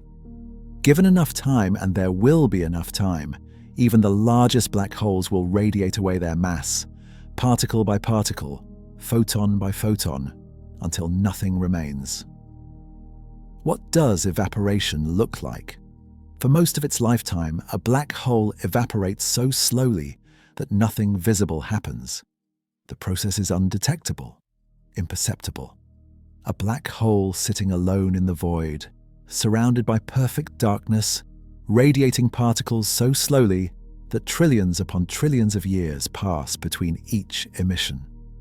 Consider a stellar mass black hole in the early black hole era. It has a mass of perhaps 10 suns. Its event horizon is about 30 kilometers across, roughly the size of a small city. Its Hawking temperature is about 6 billionths of a degree above absolute zero. At this temperature, the black hole emits radiation at a fantastically slow rate. It loses perhaps 1 proton's worth of mass every few years. 1 proton. Out of the 10^58 protons worth of mass the black hole contains. At this rate, how long does evaporation take? About 10 to 67 years. A number that dwarfs the age of the universe so completely that the comparison becomes meaningless. The universe during this epoch is almost perfectly static. Nothing happens. There are no stars to be born or to die. There are no planets to form or crumble. There are no living things to grow or decay. There is no matter at all except for the occasional particle of Hawking radiation drifting through the void. There are only black holes sitting in the darkness, slowly evaporating. Time passes, but nothing changes. Or rather, nothing changes at a rate that could be perceived by any conceivable observer. The masses of the black holes decrease by imperceptibly small amounts over incomprehensibly long spans of time. Imagine watching one of these black holes. You can't see it directly, of course. Black holes don't reflect light. They don't emit visible light in any meaningful quantity at these temperatures. The Hawking radiation they produce consists mostly of very low-energy photons, far below the threshold of visibility. But you could, in principle, detect the faint trickle of radiation. Occasional particles emerging from the vicinity of the event horizon, drifting off into space. You watch, you wait. Years pass, centuries, millennia, millions of years, billions of years, trillions of years. The black hole barely changes. It's like watching a glacier retreat, except the glacier is made of warped space-time and the retreat happens over timescales longer than the age of the universe, multiplied by itself a dozen times. But eventually, imperceptibly, the black hole does shrink. Its event horizon contracts, its mass decreases. And as its mass decreases, something interesting happens. The rate of evaporation increases. This is because Hawking radiation is inversely proportional to mass. Smaller black holes are hotter. Hotter black holes radiate faster. As a black hole loses mass, it gets smaller, which makes it hotter, which makes it radiate faster, which makes it lose mass faster. It's a runaway process, but a very, very slow runaway. For most of the black hole's life, the acceleration is negligible. The black hole shrinks, gets slightly hotter, radiates slightly faster, but the change is imperceptible. Only in the final stages does the acceleration become dramatic. For almost the entire lifespan of a black hole, evaporation is too slow to notice. A black hole that will eventually evaporate in 10^67 years spends 99.999% of that time looking essentially unchanged. The interesting part happens at the very end. As the black hole shrinks to the mass of a mountain, its temperature rises to millions of degrees. It's now hot enough to emit not just low-energy photons, but X-rays and gamma rays. The radiation becomes more intense. The evaporation becomes faster. As it shrinks to the mass of a building, then to the mass of a car, then to the mass of a human being, the temperature rises to billions of degrees. The black hole is now hotter than the center of a star, hotter than a supernova, hotter than the first moments after the Big Bang. In the last second of a black hole's life, something spectacular happens. The black hole is tiny now, smaller than an atom. Its event horizon has shrunk to the scale of fundamental particles. Its temperature is trillions upon trillions of degrees. It's radiating furiously, emitting not just photons, but electrons, positrons, quarks, gluons, everything the incredible temperatures allow. It flares. For a brief moment, a fraction of a second, this tiny remnant, all that remains of a star that collapsed billions upon billions upon billions of years ago, blazes with the light of a small nuclear explosion. A burst of gamma rays, a flash of exotic particles, a final scream of radiation, and then it's gone. The event horizon shrinks to nothing. The singularity, whatever it truly was, vanishes. The black hole evaporates completely, leaving behind nothing but a fading burst of radiation dispersing into the void. That radiation spreads outward at the speed of light, diluting as it expands, growing fainter and fainter. Eventually, it becomes indistinguishable from the background, the thin sea of particles and photons that fills the universe. The black hole is gone. No trace remains. Nothing to mark that it ever existed except for a slight increase in the entropy of the universe. This final flash is the last hurrah of structured matter in the cosmos. The last time anything will shine. The last photons produced by any process other than the cooling of the universe itself. One by one, across spans of time beyond comprehension, the black holes reach this end. Stellar mass black holes go first, after about 10 or 67 years. They were the smallest, the hottest, the fastest to evaporate. Hundreds of billions of them scattered across the void, each one flashing and vanishing in turn. Intermediate mass black holes follow after perhaps 1080 or 1090 years. Larger, colder, slower to die. Finally, after 1000 years, or Google years, the last supermassive black holes reach their end. The largest black holes in the universe, containing billions of solar masses, the final repositories of structured matter, flash and vanish. And then there are no more black holes. There is nothing left. Consider what has been lost. In the Stelliferous Era, the universe contained structure at every scale. Atoms formed molecules. Molecules formed dust grains. Dust grains formed planets. Planets orbited stars. Stars clustered into galaxies. Galaxies grouped into clusters. Clusters assembled into superclusters. Superclusters connected into the cosmic web, the largest structure in the observable universe. Complexity built upon complexity. Order emerged from chaos. Life arose on at least one planet, perhaps on billions. Minds evolved that could contemplate the cosmos and wonder at its beauty. All of that is gone now. The atoms decayed during the Degenerate Era. The planets dissolved. The stars burned out long before that.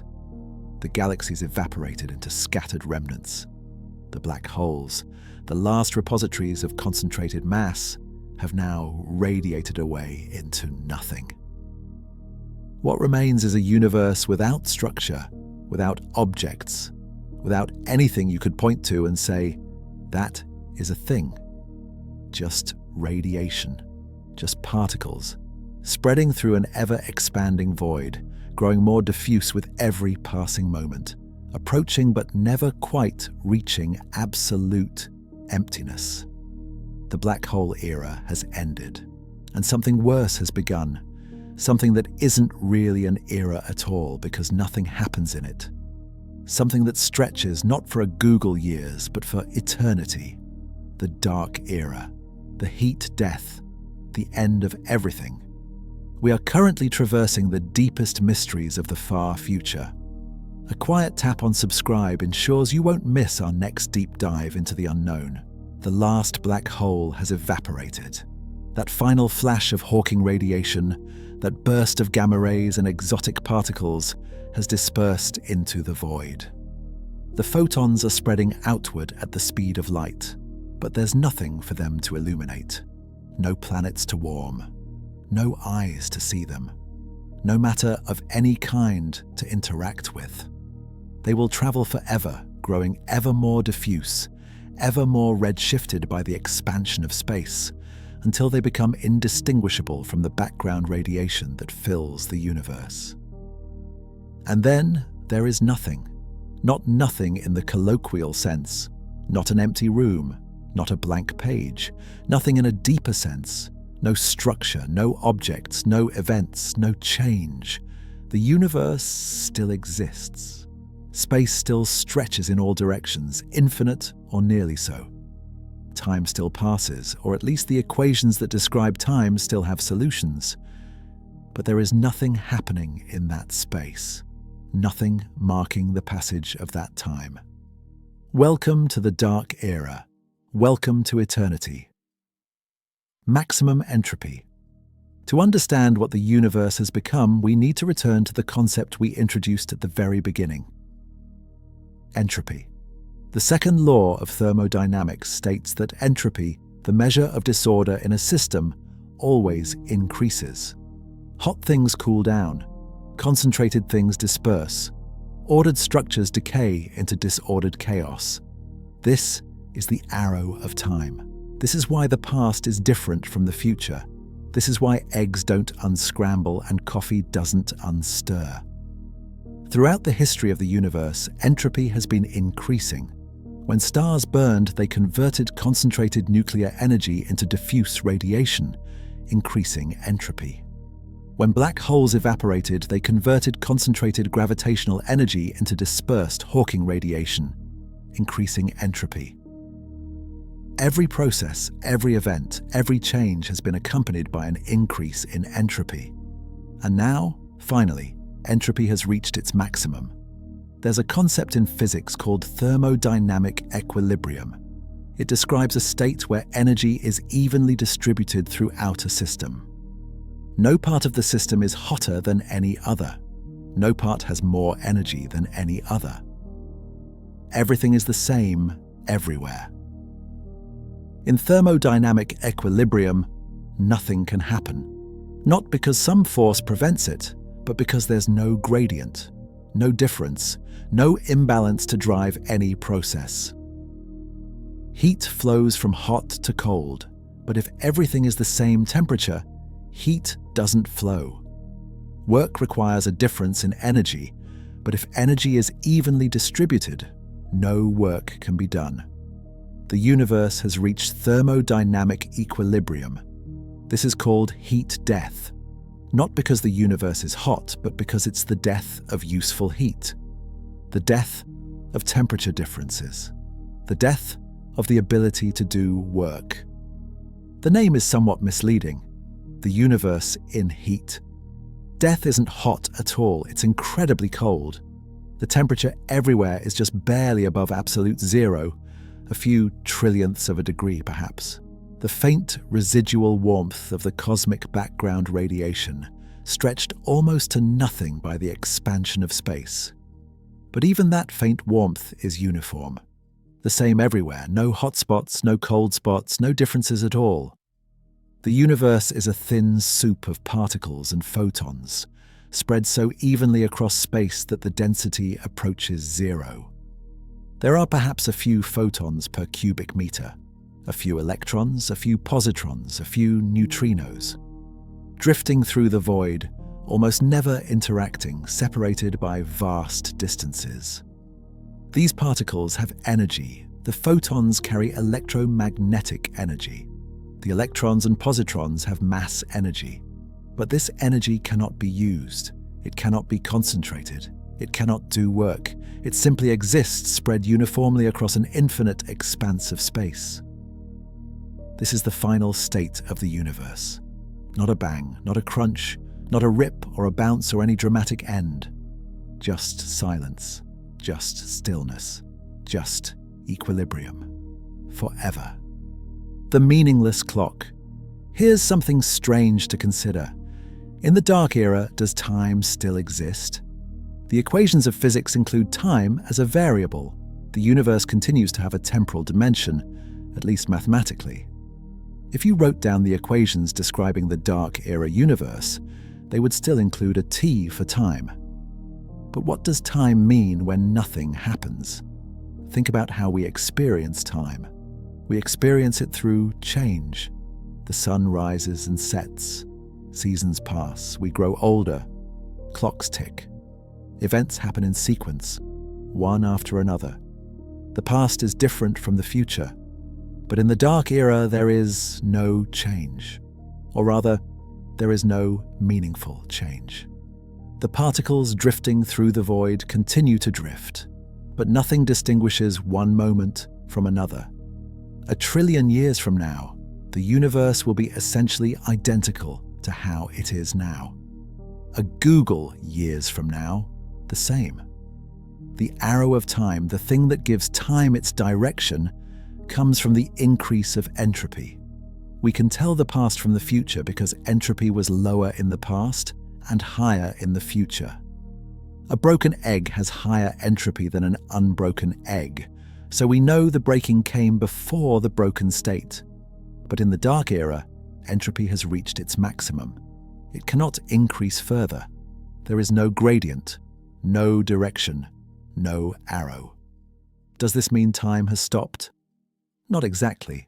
The equations still work, particles still move, photons still propagate, but there's no way to tell one moment from another, no way to distinguish before from after. No clock that could measure the passage of time in any meaningful sense. Imagine you took a photograph of the dark era universe. Then you waited 1 trillion years and took another photograph. The two photographs would be essentially identical. The particles would have moved, but statistically, the universe would look the same. You couldn't tell which photograph came first. Time exists, but it has become meaningless. The clock is still ticking, but every tick is the same as the last. The universe has become an eternal, unchanging now. This is perhaps the strangest aspect of the heat death. Not that the universe ends, but that it doesn't. It continues forever, but nothing ever happens in that forever. An infinite expanse of time stretches ahead, and every moment of it is identical to every other moment. Eternity, but empty. Forever, but meaningless. The thin mist. Let me try to describe what the dark era universe actually contains. After the black holes have evaporated, after all matter has decayed, what's left? Photons. Lots of photons. The cosmic background radiation, stretched by the expansion of space until its wavelength is larger than galaxies. These photons carry almost no energy individually, but there are a lot of them. They fill the universe, a thin mist of electromagnetic radiation pervading all of space. Electrons and positrons. These are stable particles. They don't decay, as far as we know. Some were produced by Hawking radiation from evaporating black holes. Some were produced by proton decay during the Degenerate Era. They drift through the void, occasionally encountering each other and annihilating into more photons. Neutrinos. Trillions upon trillions of neutrinos fill the universe, left over from the Big Bang and from various processes throughout cosmic history. Neutrinos barely interact with anything. They pass through matter like ghosts. They will drift through the dark era universe essentially forever, never interacting, never changing. And possibly other particles. Dark matter, whatever it is. Gravitons, if they exist. Other exotic particles predicted by theories beyond the standard model. But here's the key thing. These particles are spread incredibly thin. The universe is still expanding. In the dark era, it continues to expand, and it will expand forever. Space stretches, and the particles within it spread further and further apart. By the dark era, the average distance between particles is not meters, not kilometers, not light years. The average distance between particles might be measured in megaparsecs. Millions of light years between one electron and the next.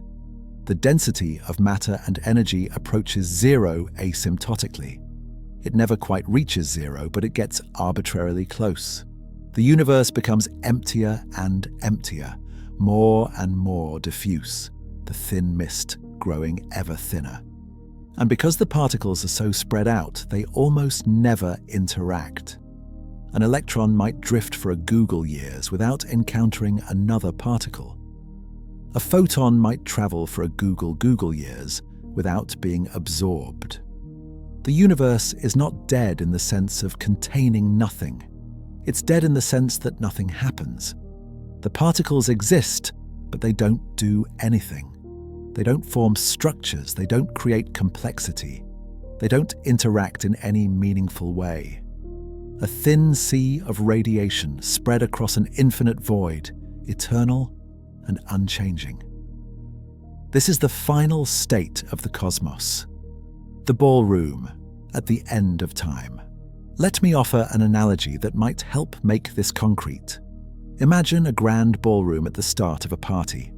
The candles are bright, flickering in ornate chandeliers. The music is loud, a full orchestra playing waltzes and quadrilles. The room is full of dancers, their bodies warm, their movements creating patterns and rhythms. There's food and wine, laughter and conversation, energy and life. The ballroom is far from equilibrium. The candles are hot, the air is cool. The dancers are warm, the marble floor is cold. Energy flows from the candles to the air. Heat flows from the dancers to their surroundings. The music creates organized vibrations in the air. Everything is dynamic. Everything is changing. Everything is alive. Now imagine the party winding down. The candles burn lower. The music slows. Some of the dancers sit down to rest. The food is eaten. The wine is drunk. Energy is still flowing, but more slowly. The differences are becoming smaller. Hours pass. The candles gutter and go out, one by one. The musicians pack up their instruments. The dancers leave. The waiters clear the tables. The room grows quiet. Eventually, the last candle goes out. The last person leaves. The doors are closed. The ballroom is dark now, silent. The heat from the candles has spread through the room. The warmth from the dancers has dissipated into the walls. The energy that once drove the party is still there, but it's no longer concentrated. It's spread evenly throughout the space. The room isn't gone. The walls still stand. The chandeliers still hang from the ceiling. But there is no longer any difference in temperature. No light to see by. No energy available to do anything. The party hasn't been destroyed. It has simply reached equilibrium. This is the heat death of the universe. The candles are the stars, burning bright and then going out. The dancers are the galaxies, full of motion and life, now dark and still. The music is the cosmic structure, the organized patterns of matter that once filled the universe with complexity.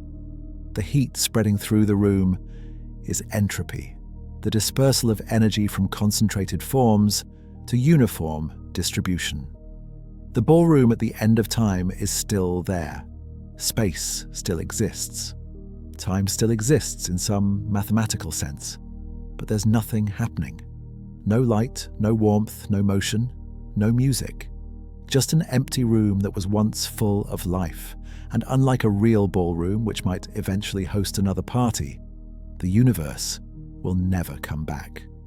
There's no one to relight the candles, no new fuel to burn, no way to reverse the increase of entropy and restore the differences that once made things happen. The party is over. Forever. Is this truly the end? You might wonder if there's any escape from this fate, any loophole, any possibility that the universe might continue in some meaningful way beyond the heat death. Physicists have considered this question carefully. The answers are not encouraging. Some have speculated about quantum fluctuations. Even in perfect equilibrium, quantum mechanics allows for random fluctuations. Particles can pop into existence briefly. Energy can concentrate in one place by chance. Could these fluctuations eventually produce something interesting? Could a new Big Bang arise from a quantum fluctuation in the heat-death universe? The mathematics says yes, in principle. Given infinite time, even the most improbable events will eventually occur. A quantum fluctuation could, in theory, produce a new universe. But the timescales are unimaginable. We're no longer talking about googles of years. We're talking about numbers like 10 to 10 to 10 to 56 years. A number so large that even writing it down requires exponential notation nested 3 levels deep. For all practical purposes, this possibility might as well not exist. It's mathematically possible, but physically meaningless. Others have speculated about the true nature of dark energy. We don't understand dark energy. We don't know if it will continue to accelerate the expansion forever. Some theories suggest dark energy might decay or change its behavior, or trigger a phase transition that transforms the universe into something completely different. This is possible, but it's speculation built on speculation. We have no evidence that any such thing will happen. As far as our current understanding goes, the expansion will continue forever, and the heat death is the final state. Some have suggested that advanced civilizations might find ways to survive indefinitely, even in the far future. Perhaps they could harvest energy from black holes before they evaporate. Perhaps they could slow their metabolism to match the cooling universe, thinking 1 thought per trillion years. Perhaps they could find loopholes in physics that we haven't discovered yet. These ideas are fascinating, and science fiction writers have explored them in great detail. But they're not physics. They're hope dressed up as speculation. The universe doesn't owe us a loophole. The laws of thermodynamics are not negotiable. As far as we can tell, the heat death is real. It's coming. And it's forever. The weight of eternity. Let me be honest about what we've just described. The timeline of the dying universe is not a pleasant story. It's not uplifting. It doesn't have a happy ending. The universe begins in fire and ends in ice. Everything that ever existed, everything that ever mattered, everything that anyone ever loved or hated or feared or hoped for, all of it dissolves into a thin mist of radiation spreading through an infinite void. This can feel oppressive, nihilistic. What's the point of anything if this is how it ends? But I want to suggest a different way of looking at it. The heat death is unimaginably far in the future. So far that human minds cannot truly grasp the distance. We've thrown around numbers like 10 to 100 years, but these aren't numbers we can feel. They're abstract symbols, representing something beyond our comprehension. You will not experience the heat death. No human will. No descendant of humanity, no matter how evolved or transformed, will likely survive to see it. The heat death is not your problem. It's not your children's problem. It's not anyone's problem, because by the time it arrives, there will be no one left to have problems. What matters is now. What matters is the Stelliferous Era, the brief cosmic morning when stars shine and planets form and life evolves and minds awaken. We live in that morning. We are part of that light. The fact that the universe will eventually grow dark does not diminish the light that exists now. A sunset is beautiful, not despite being temporary, but because it is temporary. A life is precious not despite being finite, but because it is finite. The universe is meaningful not despite having an ending, but because it had a beginning, a middle, and will have an end. The heat death is the final chapter of a very long book. But we are not at the final chapter. We are in the first pages. The story is just beginning, at least from our perspective. And what a story it is. We've come a long way together. We started with a simple image, a clear night sky, a single star catching your eye. The light from that star traveling across trillions of miles to land on your retina, carrying a message from across the cosmos. I'm still here. I'm still burning. The universe is still alive. And then we watched it all fade away. We walked through the Stelliferous Era, the age of stars when the universe blazed with hundreds of billions of galaxies, each containing hundreds of billions of suns.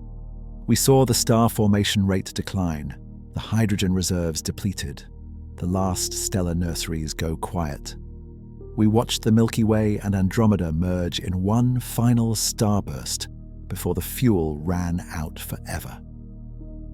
We entered the long twilight, the era of red dwarfs, when the universe slowly shifted from brilliant white and blue to dim, ancient red. We saw the cosmic horizon shrink as dark energy pushed distant galaxies beyond our reach. We watched Milky-Andromeda become an island floating alone in an infinite void.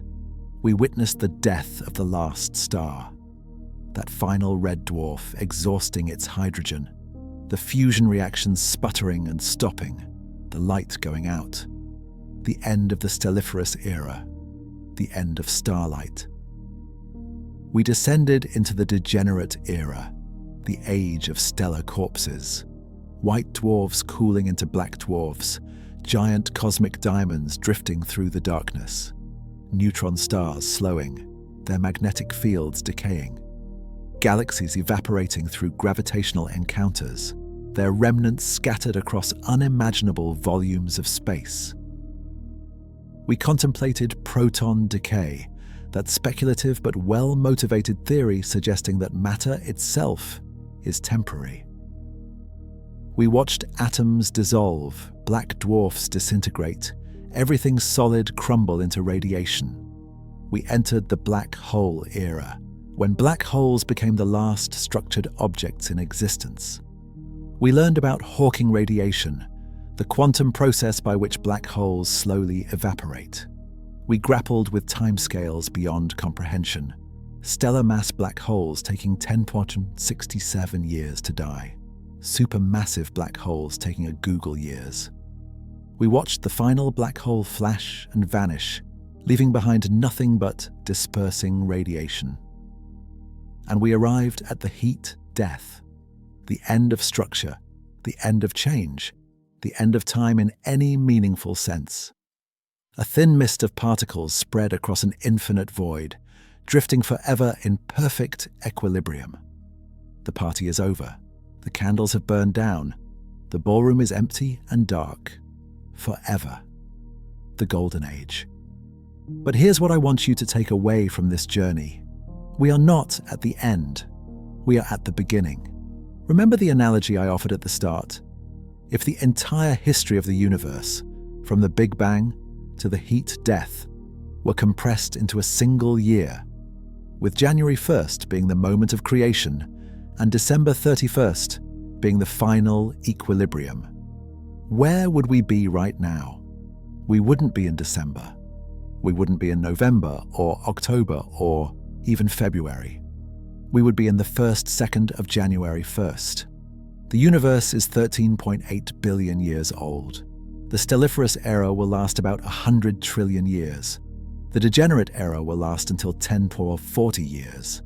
The Black Hole Era will last until 10 to 100 years. We are so early in cosmic history that the numbers become absurd. We're not just at the beginning. We're at the very, very, very beginning. The universe hasn't even started yet, in any meaningful sense. The stars you see tonight are not dying embers. They are the first sparks of a fire that will burn for trillions of years. The galaxies spinning through the void are not ancient relics. They are newborns, barely formed, still growing and merging and creating new stars. We live in the cosmic equivalent of early January, the morning of the universe. The golden age when everything is fresh and bright and full of possibility. The lights are still on. The music is still playing. The dancers are still dancing. This is not a time for despair about the distant future. This is a time for wonder at the present. We exist during the rarest, most precious epoch in the entire timeline of the cosmos. The epoch when stars shine. The epoch when planets can form. The epoch when life is possible. Before us, there was only the hot, undifferentiated plasma of the early universe. After us, there will be only the cold, empty void of the heat death. But right now, in this brief window, the universe is alive with light and energy and complexity, and we are here to see it. The miracle of awareness. Think about what it means that you're listening to these words. You are a collection of atoms. Carbon, hydrogen, oxygen, nitrogen, and traces of heavier elements. These atoms were forged in the cores of stars that died billions of years ago, scattered across space by supernova explosions, gathered together by gravity into a planet, organized by chemistry into molecules, arranged by evolution into cells, structured by development into tissues and organs, assembled into a body with a brain. And that brain is aware. It can look up at the night sky and wonder about the stars. It can ask questions about the universe. It can imagine the distant future, trillions of years from now, and feel something about it. Awe, perhaps, or melancholy, or curiosity, or peace. The universe has produced countless structures, stars and planets and galaxies and clusters, mountains and oceans and clouds and crystals. But in all that vastness, across all those billions of light years, we know of only one place where the universe has become aware of itself. Here, on this planet, in these minds. Matter has organized itself into consciousness. Atoms have assembled themselves into entities that can contemplate atoms. The universe has evolved a way to know itself. This is remarkable beyond words. When you look up at the stars tonight, you are the universe looking at itself. When you wonder about the heat death, you are matter contemplating the fate of matter. When you feel awe at the vastness of cosmic time, you are the cosmos experiencing awe at its own existence. This might be rare, it might be unique. In all the observable universe with its 2 trillion galaxies and its 200 billion trillion stars, we have found exactly one example of conscious life. Us. There might be others. The universe is vast and we've barely begun to search, but we don't know that there are others. We only know that we exist. We are the one confirmed example of the universe achieving self-awareness. And this has happened during the Stelliferous Era, the brief window when it was possible, the Golden Age. If conscious life is rare, then our existence is precious beyond measure. We are not just observers of the cosmos, we are the cosmos observing itself. We are the universe's way of knowing what it is, where it came from, and where it's going. The heat. Death will erase all of this. The atoms that make up your brain will decay. The patterns that encode your thoughts will disperse. The consciousness that is you will cease to exist, along with all other consciousness everywhere. But right now, in this moment, you exist. You are aware, you are experiencing the universe from the inside. That matters. That means something, even if the meaning fades with everything else. The meaning of endings. Does the heat death make life meaningless? I don't think so. Consider a different question. Does death make life meaningless? Your life specifically. You will die. Everything you've ever done will eventually be forgotten. In 1,000 years, no one will remember your name. In 1,000,000 years, the human species might be extinct. In 1,000,000,000 years, the Earth will be uninhabitable. Does this make your life meaningless? Most people, I think, would say no. Your life has meaning because of what happens within it. The experiences you have, the relationships you build, the things you create and contribute, the joy and love and sorrow and growth. These things have value in themselves, not because they last forever. A sunset doesn't become meaningless because it ends. A symphony doesn't become worthless because the final note fades. A life isn't rendered pointless by death. The same is true of the universe. The cosmic story has meaning because of what happens within it. The stars burning, the galaxies spinning, the planets forming, the life evolving, the minds awakening. These things have value in themselves, not because they last forever. The heat. Death is the ending of the story. But endings don't negate stories. Endings complete them. Every story has an ending.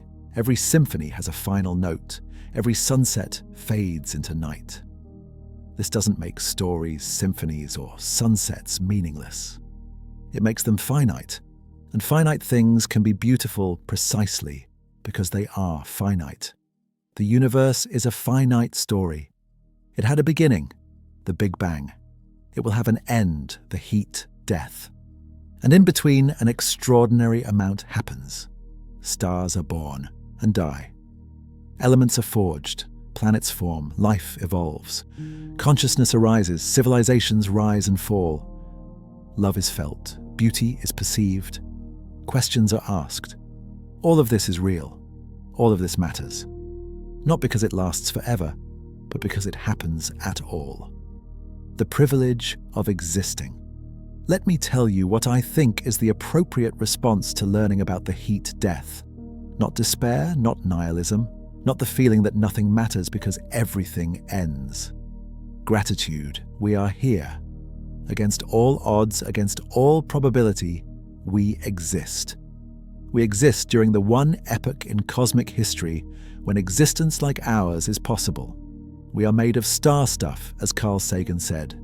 We are the universe experiencing itself. We could have been nothing. The universe could have been sterile, devoid of life, a vast clockwork mechanism grinding through its stages with no one to witness it. But it's not. We're here. We're witnessing it. That's a gift. Not a gift from anyone, perhaps, but a gift nonetheless. An unearned, unexpected, astonishing gift. The appropriate response to a gift is gratitude. Thank you for existing.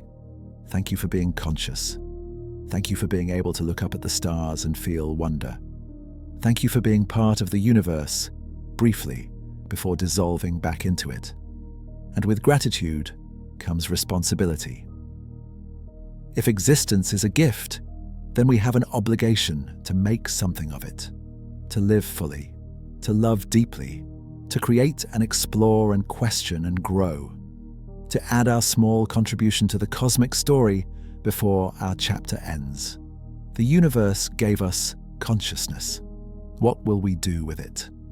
Rest now, stardust. We've traveled far tonight, from the first light of stars to the final darkness of heat death, from the Big Bang to the end of time, from 13.8 billion years in the past to 100 years in the future.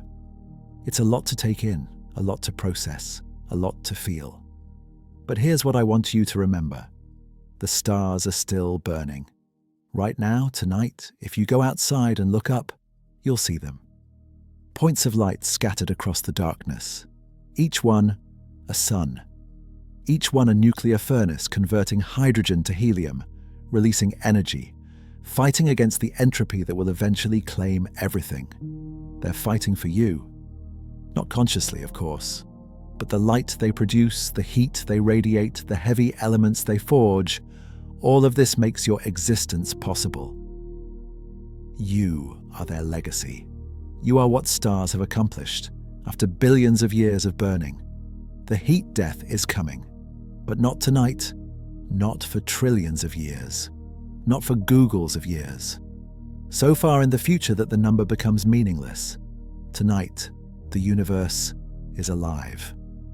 Tonight, you are alive. Tonight, you can look up at the stars and feel connected to something vast and ancient and beautiful. That's enough. That's more than enough. That's everything. Thank you for drifting through the end of time with me. I want to ask you something before you go. Does the thought of a finite universe make your life feel smaller or more precious? Does knowing that everything ends make you despair, Or does it make you grateful for what exists right now? There's no right answer. Different people feel different things when confronted with cosmic finitude. Some feel crushed by the vastness and the inevitability.